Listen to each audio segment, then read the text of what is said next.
Hi, everyone, and welcome to the Katie Halper Show. Please, as always, like the stream by giving a thumbs up. Also, subscribe if you haven't already. And to do that, you hit subscribe and then you press the bell so you never miss our streams. Also, please support the show on Patreon. That's patreon.com/the Katie Halper Show. We literally could not do this show without your Patreon support. And again, you can do that at patreon.com/the Katie Halper Show. I'm traveling working on a new documentary film project about Holocaust survivors speaking out against the genocide. I'm also doing some gigs in Ireland.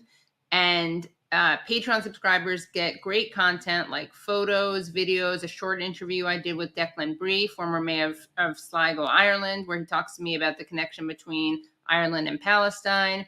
Also, I'm going to be posting some amazing videos and photos from a tour, an unofficial tour that I was given of Belfast by Danny Morrison. Danny Morrison is a former Republican prisoner, and it's an amazing tour. And he shows me the Bobby Sands murals, and he shows me where people are buried in the cemetery, and shows me spots where people were killed. So again, if you're a Patreon supporter, you get access to that. Also, you'll get early access to a recording of a live show I'm doing in Dublin on July 24th. So that's tomorrow. And that show is with Danny Morrison, as well as Assad Abushark.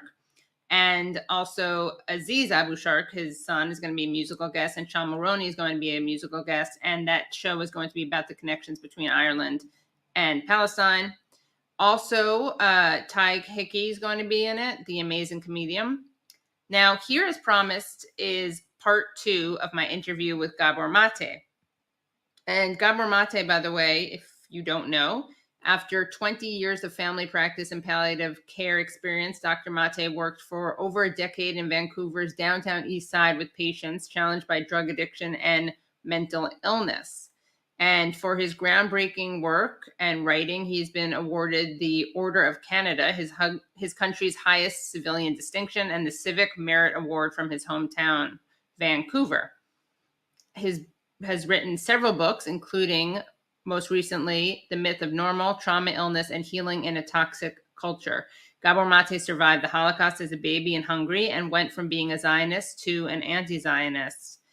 And I forgot, as you will see, I forgot to record at the beginning of this interview. So what we were talking about while I wasn't recording was how members of the Vancouver synagogue, which Gabor Maté used to belong to, condemned so-called tree terrorists. And what they meant by that were they were these Palestinians who had burned down some trees which Israel had planted recently. Now, the problem is that Israel planted these trees on land where Palestinians lived, and these trees are not thousands of years old. But Israel burns down Palestinian indigenous trees that are thousands of years old. So those are really the real tree terrorists. But of course, they're not condemned by Zionists or members of Gabor's synagogue. So when I ask about speaking out at the synagogue, that's what I'm referring to. And right before I started recording, I asked him what stood out for him from his visits to Palestine. And that's when we realized we weren't filming, and I started recording. Okay, enjoy. Like a specific image? Do you remember like a specific conversation that really stands out? Well, any number, but I can recall one being in a hospital. There was an Israeli village, I should say Palestinian village, whose name I can't recall now, but I was interviewed about it on Canadian radio, where the Israeli border patrol comes in and starts taunting the people. We killed so-and-so, now we're going to call Arafat, we're going to fuck your mothers. This is on megaphones. And in a day, there's a demonstration. They come in, they massacre people. I don't know, a dozen people died. I went to the hospital. And when you go to a Palestinian hospital, you don't just see the patients, you see the whole families, because they all come to be with their, with their relatives. And no matter which floor I went to, it doesn't matter who I spoke to, I got the same story. So either these people were consummate liars, and they all rehearsed this story, or they were in a very pained and anguished fashion, depicting their experience of the night before. In the West, not a single headline. And so when you were at the synagogue and they talked about the tree terrorists, did that provoke a reaction? From me, you mean? Yeah, I wish I had the moral courage to stand up and say, I've seen tree terrorism, and guess who does it? But I didn't, because I didn't want to. When my kids was having a bar mitzvah, and I didn't want to disturb the scene. I did speak about it in other contexts, and I wrote about it in newspapers and so on. But I didn't at that time stand up as an activist. It's one of the things I wish I had done. well, you've made up for that probably. I mean, I did write about it. I did speak about it publicly, and so it's not that I've been silent about it. But in that context, Sure. it would have been so satisfying to have said something, which brings something to mind. Let me read something to you.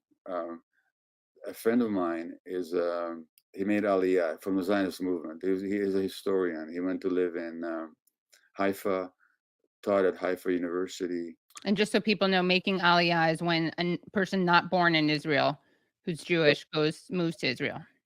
Right. So this friend of mine, who's a historian, and has got every possibility to research the situation, sent a total justification for the most recent massacre. Let me just find it. This is my son Daniel, who you know, and this friend of mine, who will remain unnamed, sent me an email with his long justification for the Gaza massacre, and he copied my sons on it. And you know both my sons, Aaron, the journalist, and Daniel. And he sent it to he copied it to me and to my two sons. So he said that Daniel seems to be more balanced and reasonable than I am on this issue. That's funny. So No, sorry. I hope your feelings weren't hurt. So Daniel writes this back, and it was so satisfying to read. He says, I'm buying out of this thread. I'm not sure what it is, was stylistically or tonally, that had you consider my formulation more balanced and reasonable than my dad's the last time your country went on a killing spree. Whatever it was, I'm not inclined towards any such dampening these days. I'm fresh out of knives to mince words with. Like Gabor, I think it's impossible to overstate Israel's crimes, the power imbalance between the two sides, the absence of any moral equivalency, the scale of the injustice, and quite frankly, the moral rot at the heart of a society that has hypnotized and terrorized so many righteous Jewish souls, neshamas is the word you use it, into believing and insisting upon such reality-denying contortions as appear in your email. What's happening is an atrocity, full stop, and it will redound to all our shame for centuries to come, but more to those who refused to see it at the time. Please remove me from the thread, whoever responds next. I'm no more inclined to debate Gaza's suffering than I'm interested in debating whether the Holocaust happened. Wow. And that said it so well, and so it. Okay, I didn't stand up in the synagogue at that time, but my family has not stayed quiet on the issue. Yeah. Neither have you. Can you talk about the responses to your speaking out? They talk about cancel culture. Yeah. You know what the original cancel culture is? Jews who speak up being deleted from TV programs. Yeah. Because every time the Canadian Broadcasting Corporation wanted to do a balanced program and bring some Jews who agree and support Israel, those that are critical, the official Jewish organizations would, so if that guy goes on, we're not appearing. And the CBC every time caved in those days. Every time they caved in. Yeah. So that's the cancel culture for you. Cancel culture for you is when Norman Finkelstein doesn't get tenured at his university because he's speaking out. Then they whine and complain about cancel culture. I mean, it's outrageous. Right, like Barry Weiss, who tried to get Joseph Mossad fired. Yeah. Or recently, Democracy Now! Did a segment on a young woman, Jewish journalist who lost her job. Oh, yeah. Who lost her job at AP. This is 2 weeks ago because of a tweet that she made. So then they complain and whine about cancel culture. Right, the conservatives, yeah. yeah, yeah. Oh, cancel culture. I mean, the hypocrisy cries out to the heavens. Yeah. was was this Jewish saying goes, stinks unto the nostrils of God. Oh, I like that. Yeah. The stench in the nostrils of God. The hypocrisy on this issue. Well, you and Norman Finkelstein are both very dangerous sources for people who are defending Israel's actions because they can't really do the anti-Semite thing. They also can't do the you don't understand or you don't take the Holocaust or anti-Semitism seriously because Norman's parents survived Yeah. multiple. They were both in the Warsaw. They were both in Warsaw, the Warsaw Ghetto, and then Oh, they survived. I think the father, he thinks he didn't talk to him about him, but his mother told him 8 concentration camps, and the mother also was a survivor. And you survived the Holocaust yourself, and obviously your parents did, and of course a lot of your relatives didn't, and a lot of Norman's relatives didn't. So the whole argument, the whole framing of the Holocaust as the justification for certain policies and treatment of Palestinians is very, undermined by your experiences. oh yeah, you don't know, but I mean, they're that's okay because they have another card up their sleeve, which is the self-hating Jew bit. Right. There's that. Yeah. Self-hating Jew. Right. You gotta be a self-hating Jew. Right. The fact Yeah. that the fact that all three of my kids all had bar mitzvahs and they all went to Israel, and I'm very, I don't say proudly, but very openly. There's nothing I don't find anything to be proud about anything. Like I'm proud to be this, I'm proud to be Right. that. Well, you are what you are. Why are you proud? I mean, I'm glad you accept yourself, Right. but this business, I'm proud to be a Jew. I'm proud to be Hungarian. Well, I never understand exactly what that means, but I understand it's a positive relationship to your origins. That's Right. great. Yeah. But none of that makes any difference. As soon as you speak about Israel, there's got to be a psychological derangement. Either you're a Holocaust or anti-Semite, or you're a self-hating Jew. Right. And as Norman very aptly said, okay, let's assume I'm a self-hating Jew. How does that in any way take away from the facts that I'm speaking? Right. Tell Right. me about the facts. Yeah. Is It's this, true. Right.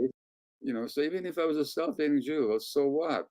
you Yeah. know but of course it's a ridiculous slander, and I'm telling you, maybe I was telling you, I think the first time we talked just a few days ago, there's a lot of self-hatred in Zionism, actually. People who hate themselves, and I'm not just speaking about Jews, I'm speaking now as somebody interested in therapy and trauma.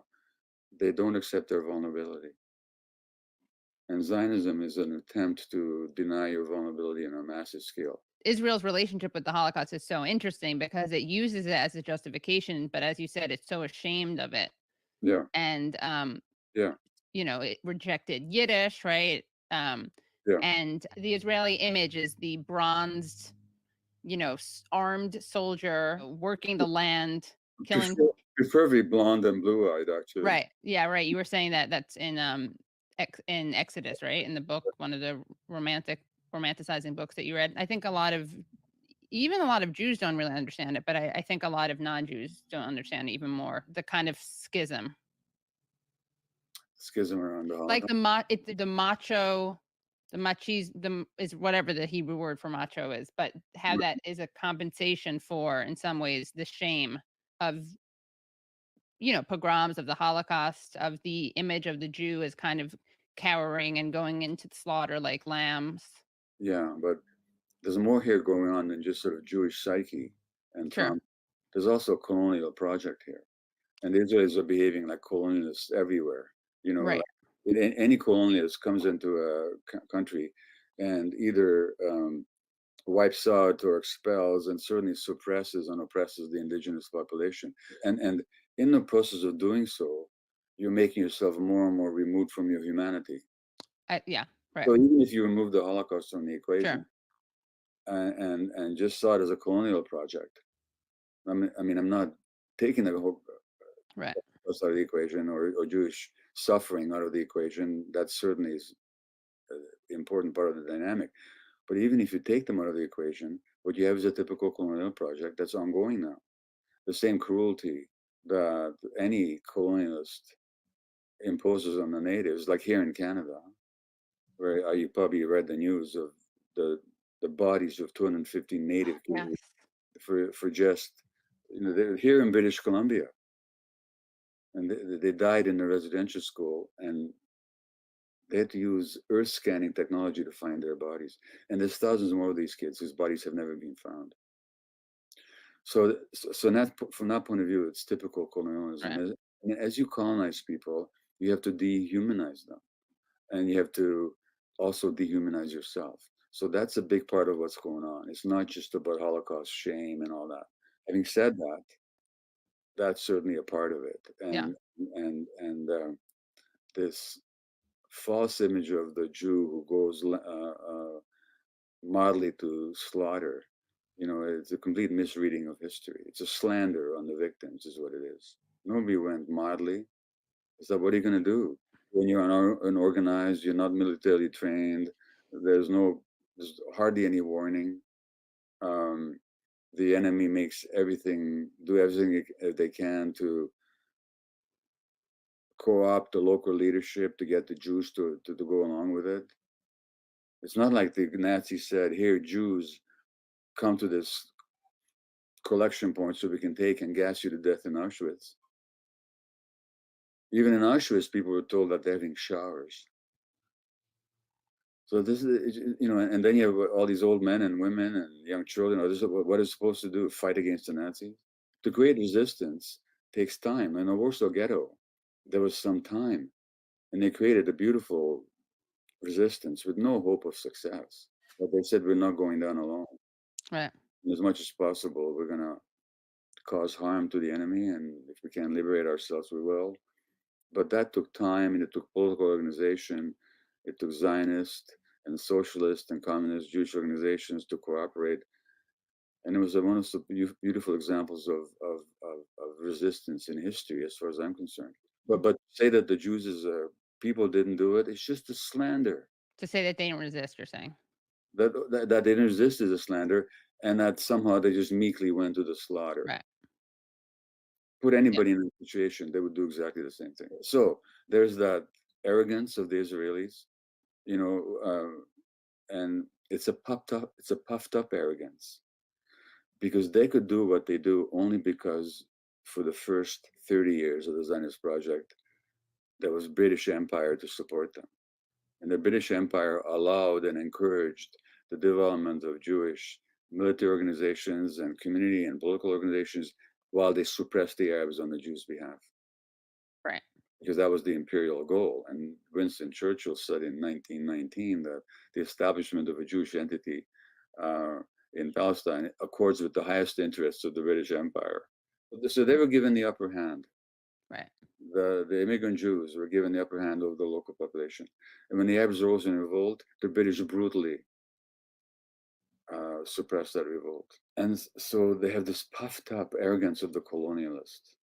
And now they have the support of the most powerful empire in the history of the world. And they think they're so great. They're nothing. They would disappear in a puff of smoke if the West denied their support. So, Yeah. and Hannah Arendt, the Jewish intellectual, wrote in 1942 that it's madness to put your faith in foreign powers far away while you completely alienate the local population. So the Israelis think they can get away with this. The American empire, I hate to tell you, will not last forever. In fact, it's already on the way out. How rapidly it's on the way out. And you're sowing the whirlwind. I was talking to Nora Ericott. Oh, yeah. And she was saying that Palestine, Palestinians' freedom struggle and isn't unique in many ways. Israel isn't unique in many ways, but what makes it unique, or one of the things that makes it unique, is it's anachronistic. So it is settler colonialism, but it happened more recently. That's right. So she said it's on the checklist of the anti-colonial checklist. And I do think that it's a useful reminder that it's both unique and both not unique. That's right. But I think that in some ways, Israel was the proto, weaponization of identity politics, weaponization of trauma, and actually what we see in the weaponization of kind of wokeness.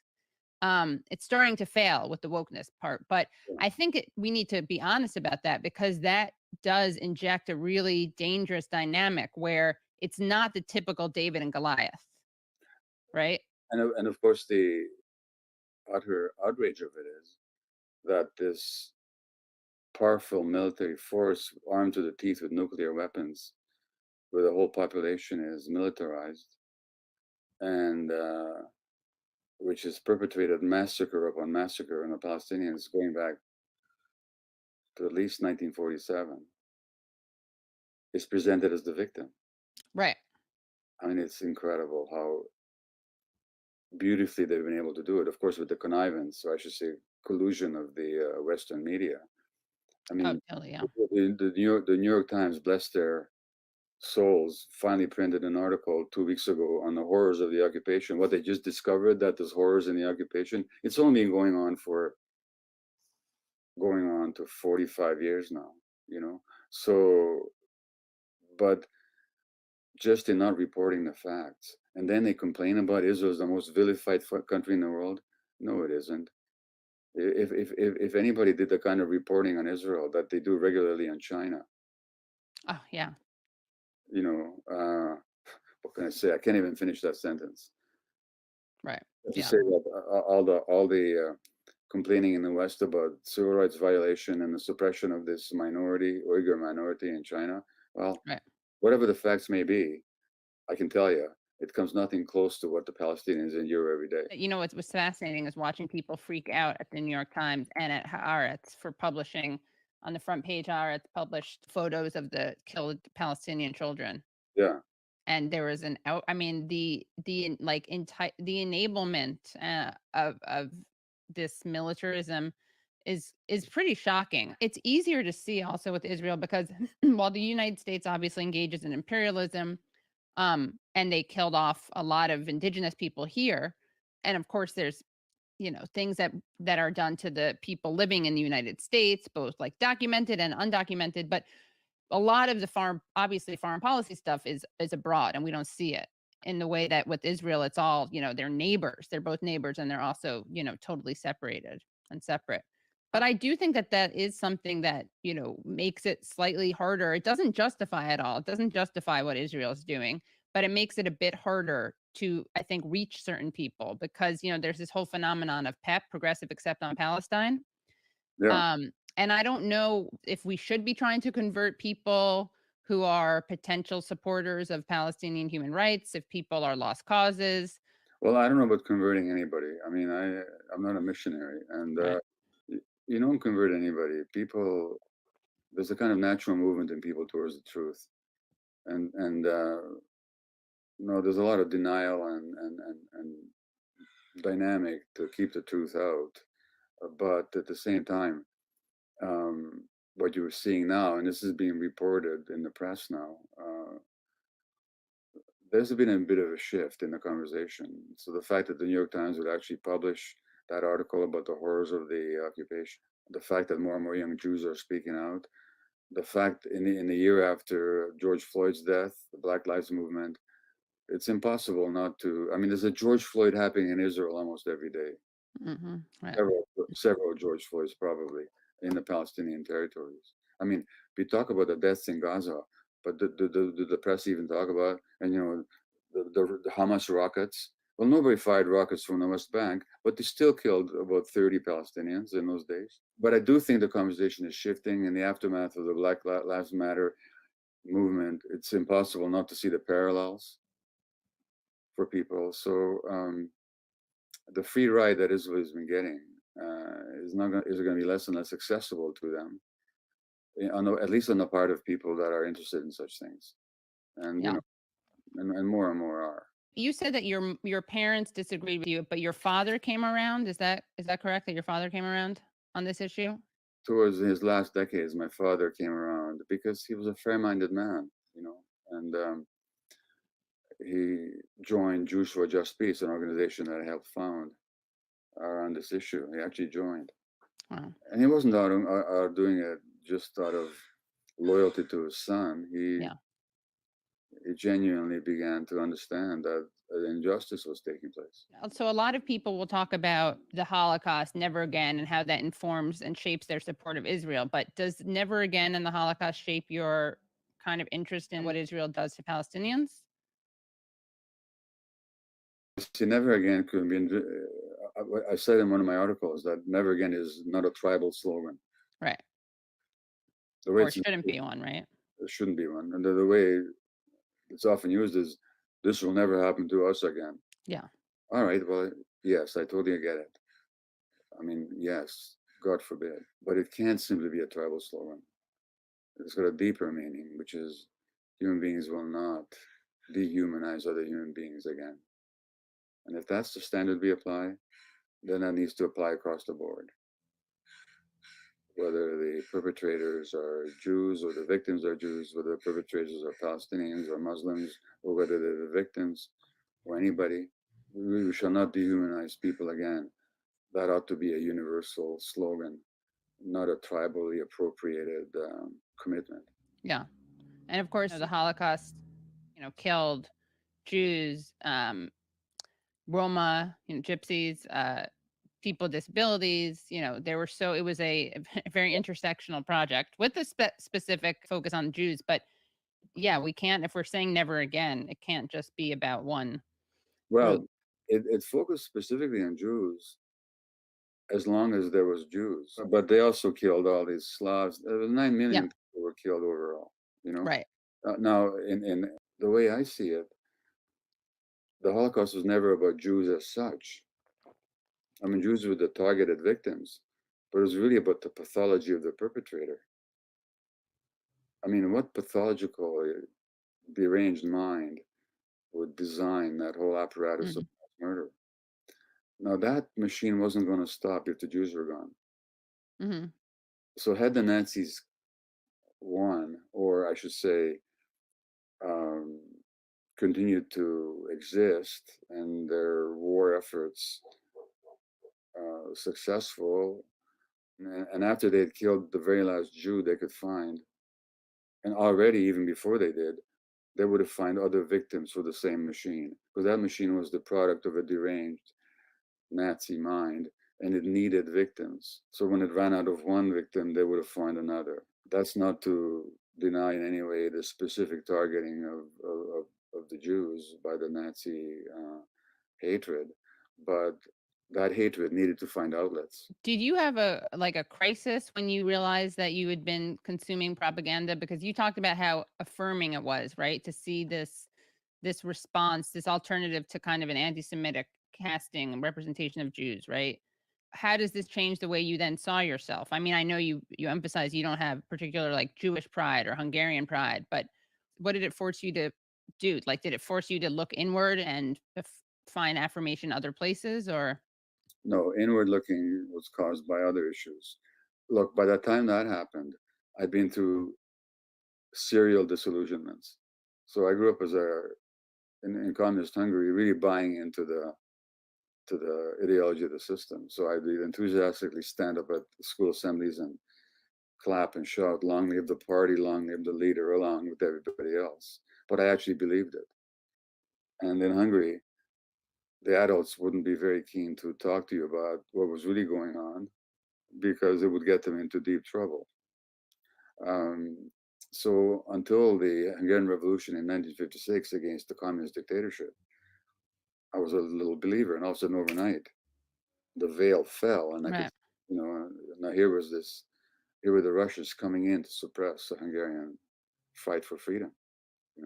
So that was a disillusionment, because the Soviet Army saved my life. Right. And I had idealized the Soviet Union, given all the propaganda and given my thirst for justice and so on. I just bought into it. And all of a sudden that was gone. So we come to the West. And now the Americans become the defenders of liberty. The American army is the stalwart band that protects the world from totalitarianism. And that's in 1957 when we come here. By a few years later, the Americans are massacring millions of Asian peasants in Vietnam and using napalm and Agent Orange to defoliate their lands, and the press is lying about it through their teeth. So that's the second disillusionment. So by the time this one happens, Okay, here's another one. Right.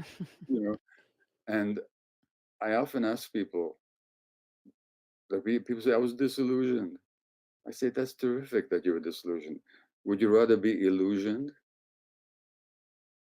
believe what's not true, or do you prefer to be disillusioned so that you see the truth? So by the time this one happened, and of course I started to make the links. Okay, the same system that is murdering the Vietnamese is for some reason supporting the Israelis. Is that a coincidence? And the same press that's lying about Vietnam, should I not believe them about the Middle East? So by that time, my eyes were really ready to be opened. Not to mention, I should say, that then you discover that there's all these Jews that have spoken out about this right from the beginning. So this is not retrospective. Jews in the 1800s, in 1890s, and in the 1900s, in the 1910s, throughout, were saying this is what we're doing is terrible. And even Ben Gurion would say, we call the Arab terrorists, but they're not. They're just the people fighting for their homeland. You know, and so I mean, I was pretty conscious. So when you discover that history, it's not just retrospectively you feel bad about what happened. You can see that all along there were people calling it exactly the way it was. Yeah, Einstein offered some kind of Now position. he was offered to be president of the state. Now Einstein had kind of a mixed attitude. He actually was a pro-Israeli. He was a pro-Zionist. He just saw it as a necessary response. But he also said at one point that if we can't make peace with the Arabs, that means we haven't learned anything in 2,000 years of our history. So he was, I don't think he was politically that aware of the actual history of Israel-Palestine. And in the aftermath of the Holocaust, and he himself had to leave Germany, of course, under deep anti-Semitism. And he was deeply sympathetic to the idea of a Jewish state. At the same time, he had enough humanity to recognize that our inability to make peace with Arabs is really on us. But he didn't decline the presidency for ideological reasons. He just didn't want to do it. Yeah, I'm looking to see the letter because He wrote this letter about, yeah, yeah, let's see. how honored he is. Doesn't he say that? Well, long before the emergence of Hitler, I made the cause of Zionism mine because through it I saw a means of correcting a flagrant wrong. The Jewish people alone has for centuries been in the anomalous position of being victimized and hounded as a people, though bereft of all the rights and protections which even the smallest people normally has. He wrote this to a letter to Prime Minister Nehru of India. Mm-hmm. Um, and then it says that he was critical of Menachem Begin, Yeah. calling him a fascist element. And about a year earlier, the Deir Yassin massacre took place, in which far-right Zionist paramilitary groups killed 107 Palestinian Arabs. He said, "All my life I have dealt with objective matters, and hence I lack both the natural aptitude and the experience to deal properly with people and to exercise official function. I am the more distressed over these circumstances because my relationship with the Jewish people became my strongest human tie once I achieved complete clarity about our precarious position among nations of the world." He said something about fascism or some warning. I have a collection of his letters and so on at home, but I never studied it carefully enough to. But you know, I think he has sort of a sympathetic but somewhat ambivalent attitude towards Zionism and the Israel project. But on the whole, he was sympathetic, and of course, coming out of his background, how can you Right. how can you doubt why he would? And he said once, when I was in Germany, I was a Jew. When I came to the United States, I became a German. You know, like Right. I was the outsider. You know. Right. Yeah. It's interesting. Yeah, he does. He signed a letter with Hannah Arendt Yeah. and other people, Cardozo, and it was about the Freedom Party in particular, yeah, and Begin. Well, Interesting. Menachem Begin, of course, was the head of the Irgun, and the Irgun was a terrorist organization associated with the major military organizations, but on their own, Right. and sometimes in conflict with them. And notoriously, the Deir Yassin massacre, where they just went into this Palestinian village and they just massacred everybody. And Begin, of course, we call the Hamas terrorist. Begin became prime minister of Israel, this terrorist. And Yitzhak Shamir, another notorious terrorist, head of the Stern gang, also became a prime minister of Israel. And then we complain about Hamas being terrorists. And Deir Yassin was not the first massacre of Palestinians, and the first expulsions. That began already in 1947. And Ariel Sharon, another future prime minister, in 1953, was it, or 54, led his killing crew into a Palestinian village, Kfar Yunus, I think it was called, and they massacred another 100 or so men, women, and children in their beds. And these are the people that become prime minister of Israel. Yeah. He was an expert at it. And then they talk about how the Hamas are terrorists and all this. If Hamas are terrorists, they're not very efficient at it. Mm-hmm.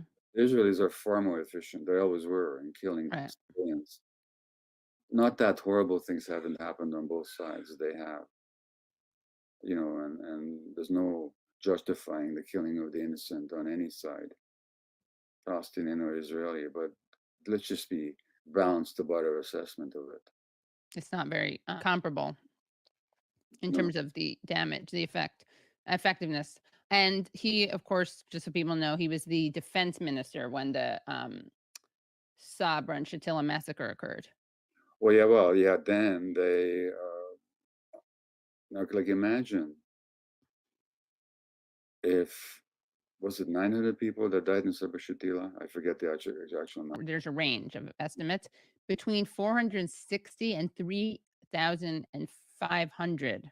Okay. Mostly Palestinians and Lebanese Shiites in the Well, Sabra neighborhood and the adjacent Shatila refugee camp were killed. And this is by the Israeli army letting in these right-wing fascist Right. killers, The Phalange, yeah. and letting them loose on these unprotected civilians, allowing the massacre to go on for 3 days. And to give them credit, 500,000 people in Israel demonstrated against it. I mean, at that time, such things were still capable in Israel of causing an outrage. Now, the people who protest things are in a minority. Right. But again, when you talk about the terrorism, okay, well, if we're going to acknowledge terrorism, let's acknowledge it on all sides.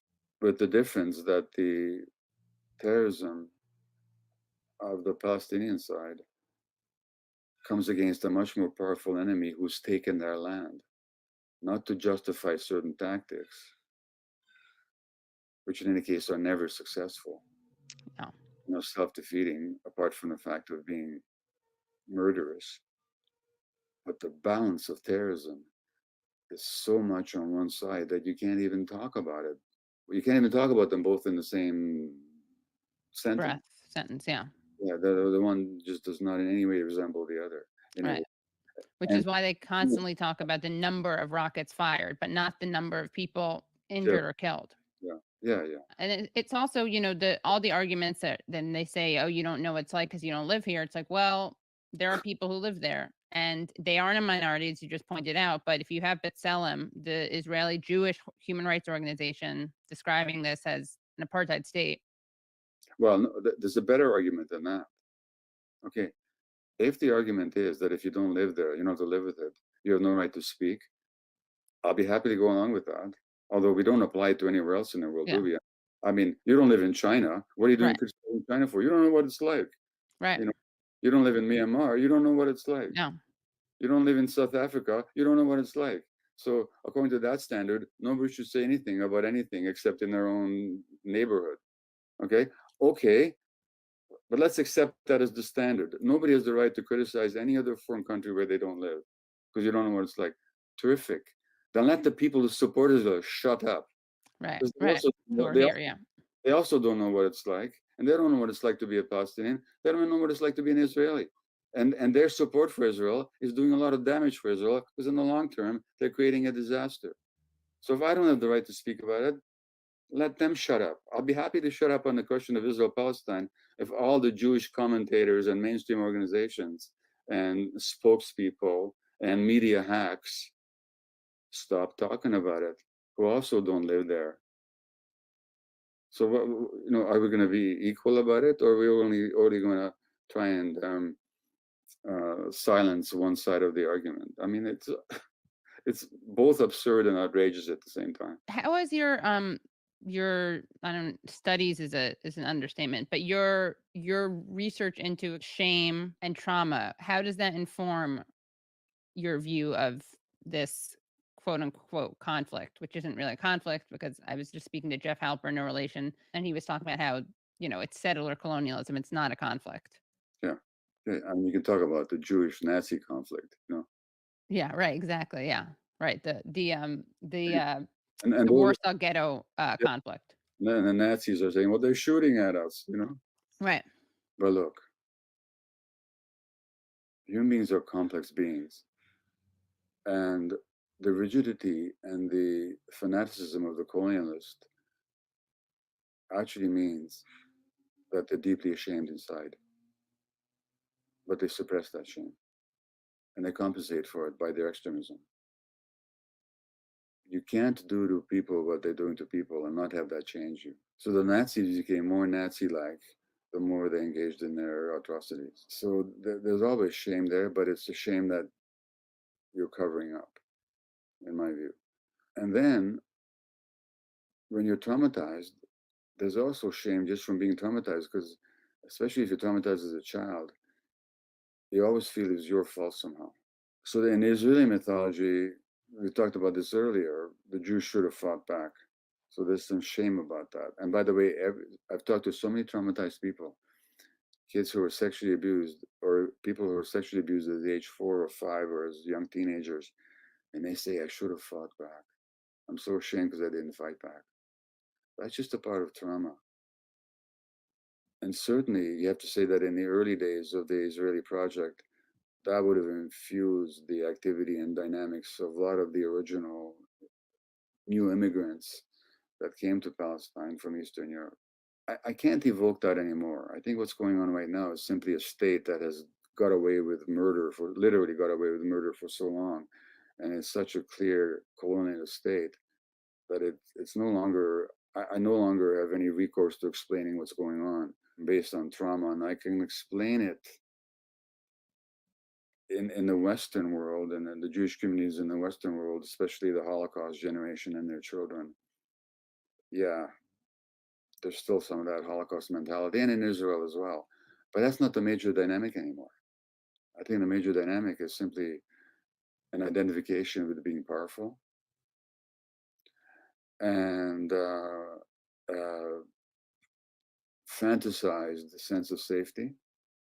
Also, as Norman Finkelstein has brilliantly pointed out, once the Americans came on side of Israel after 67, now to be a Jew and to be a proud Israel supporter align you with American ideology. So now you have a perfect way of being a citizen of the most powerful country in the world by identifying with one of its pet projects. So there's all these different dynamics coming into it. But Yeah. I don't want to reduce it anymore just to a trauma response. Sure. That there's been a total weaponization of trauma. And, there's a difference between being a Holocaust survivor, and that doesn't justify how Israel was founded, but there's a difference between that and growing up in Brooklyn and making Aliyah. Yeah. Yeah, you're making Aliyah because you're alienated from your own society.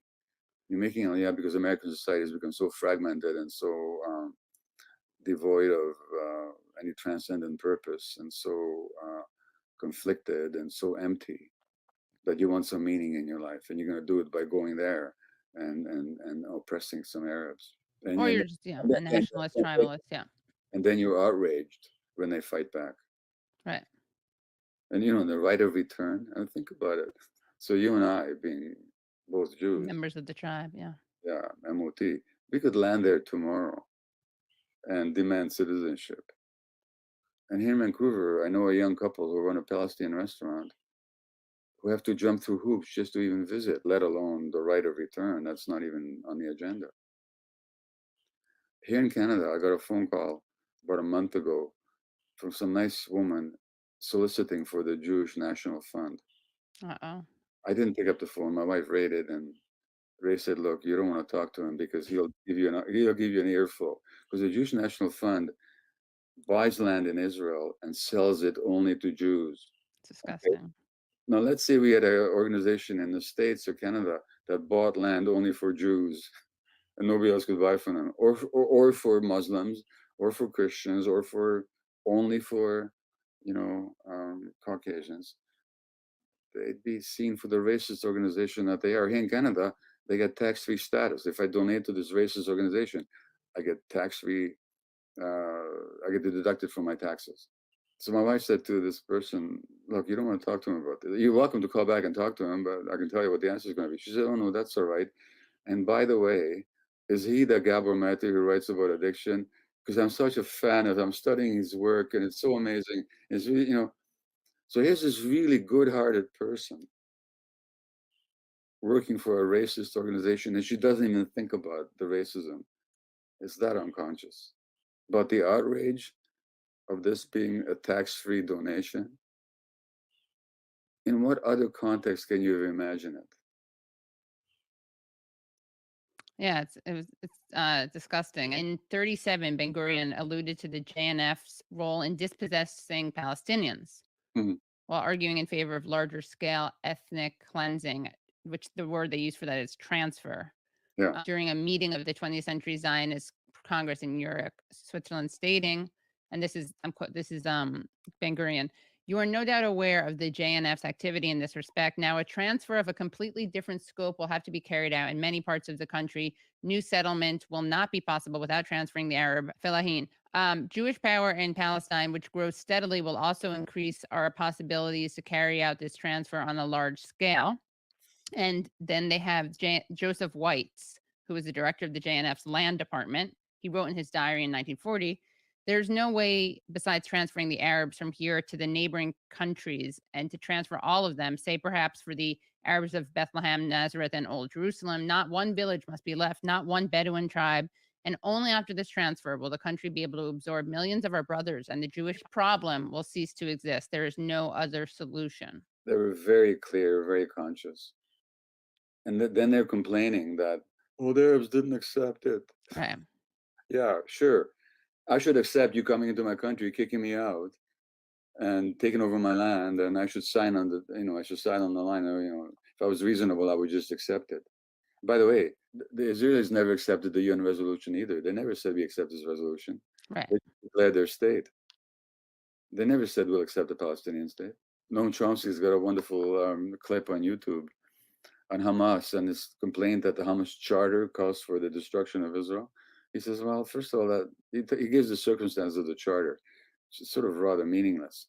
And then he says, but if you want to look at charters, look at the charter of the Herut Party, which is the forerunner of the Likud, how that Jewish state on both sides of the Jordan River. If you're going to argue charters, let's look at everybody's charters. Right. Again, this utter inability to look at two sides, or inability, refusal. Right. I mean, I'm just looking at their website, the Jewish National Fund. It's so disgusting. I mean, what better metaphor can you have than destroying Palestinian society, civilization, villages, literally, and then like paving over them with trees? But that's what happened, the Canada Forest, where they actually wiped out these villages in 1967 and expelled the population, and then they planted trees.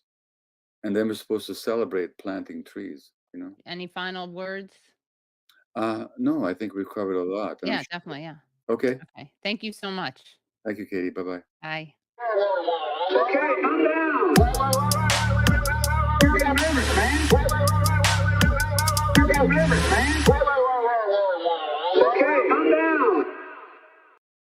Thank you all so much for watching the Katie Halper Show. Please do remember to like the stream if you haven't already, but don't like it if you already have, because then it cancels it out.